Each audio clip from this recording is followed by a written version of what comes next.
श्रीमद् भगवद गीता के 12वें अध्याय का नाम भक्ति योग है। दूसरे अध्याय से लेकर यहाँ तक भगवान ने प्रत्येक स्थान पर सगुण साकार परमेश्वर की उपासना की प्रशंसा की।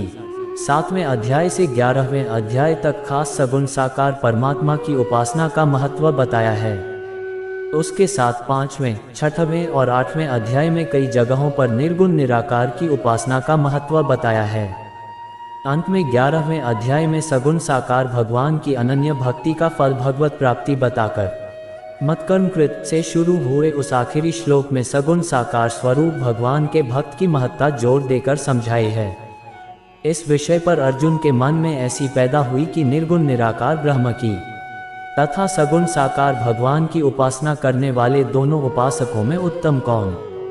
यह जानने के लिए अर्जुन पूछता है, हे भगवान, जो विधि आपने बताई है उसी विधि के अनुसार अनन्य भक्ति से आपकी शरण होकर आपके सगुण साकार रूप की निरंतर पूजा आराधना करते हैं। अन्य जो आपकी शरण न होकर अपने भरोसे आपके निर्गुण निराकार रूप की पूजा आराधना करते हैं, इन दोनों प्रकार के योगियों में किसे अधिक पूर्ण सिद्ध योगी माना जाए। श्री भगवान कहा, हे अर्जुन, जो मनुष्य मुझ में अपने मन को स्थिर करके निरंतर मेरे सगुण साकार रूप की पूजा में लगे रहते हैं और अत्यंत श्रद्धापूर्वक मेरे दिव्य स्वरूप की आराधना करते हैं, वह मेरे द्वारा योगियों में अधिक पूर्ण सिद्ध योगी माने जाते हैं। लेकिन जो मनुष्य मन बुद्धि के चिंतन से परे परमात्मा के अविनाशी, सर्वव्यापी, अकल्पनीय, निराकार, अचल स्थित स्वरूप की उपासना करते हैं, वह मनुष्य भी अपनी सभी इंद्रियों को वश में करके सभी परिस्थितियों में समान भाव से और सभी प्राणियों के हित में लगे रहकर मुझे ही प्राप्त होते हैं। अव्यक्त निराकार स्वरूप के प्रति आसक्त मन वाले मनुष्यों को परमात्मा की प्राप्ति अत्यधिक कष्टपूर्ण होती है, क्योंकि जब तक शरीर द्वारा कर्तापन का भाव रहता है तब तक अव्यक्त परमात्मा की प्राप्ति दुखप्रद होती है।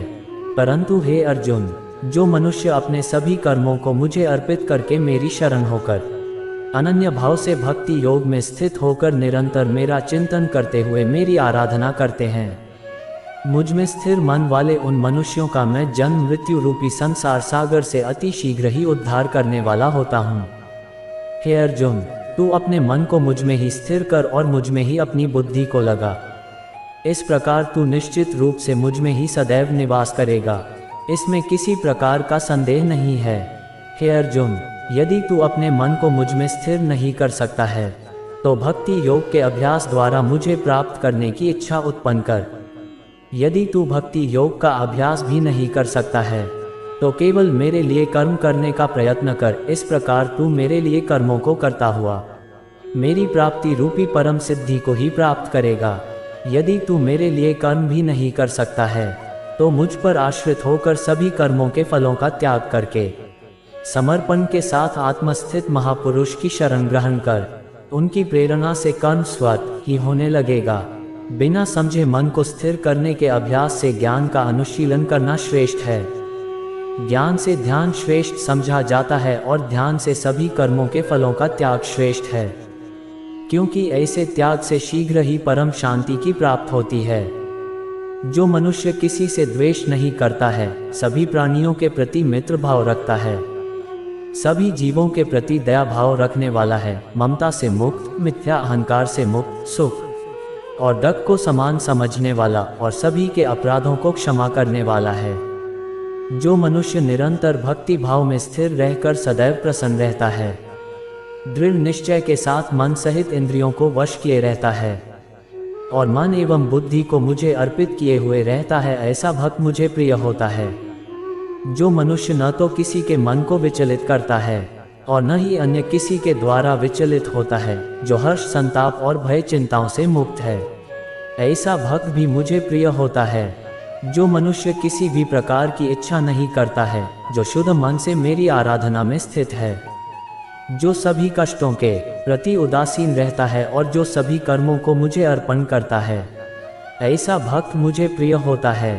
जो मनुष्य न तो कभी हर्षित होता है, न ही कभी शोक करता है, न ही कभी पछताता है और न ही कामना करता है, जो शुभ और अशुभ सभी कर्म फलों को मुझे अर्पित करता है, ऐसी भक्ति में स्थित भक्त मुझे प्रिय होता है। जो मनुष्य शत्रु और मित्र में, मान तथा अपमान में समान भाव में स्थित रहता है, जो सर्दी और गर्मी में, सुख तथा दुख आदि द्वंद्वों में भी समान भाव में स्थित रहता है, और जो दूषित संगति से मुक्त रहता है, जो निंदा और स्तुति को समान समझता है, जिसकी मन सहित सभी इंद्रियां शांत है, जो हर प्रकार की परिस्थिति में सदैव संतुष्ट रहता है, और जिसे अपने निवास स्थान में कोई आसक्ति नहीं होती है, ऐसा स्थिर बुद्धि के साथ भक्ति में स्थित मनुष्य मुझे प्रिय होता है। परंतु जो मनुष्य इस धर्म रूपी अमृत का ठीक उसी प्रकार से पालन करते हैं जैसा मेरे द्वारा कहा गया है, और जो पूर्ण श्रद्धा के साथ मेरी शरण ग्रहण किए रहते हैं, ऐसी भक्ति में स्थित भक्त मुझको अत्यधिक प्रिय होता है। इस प्रकार उपनिषद, ब्रह्मविद्या तथा योग शास्त्र रूप श्रीमद् भगवद गीता के श्री कृष्ण अर्जुन संवाद में भक्ति योग नाम का 12वां अध्याय संपूर्ण हुआ।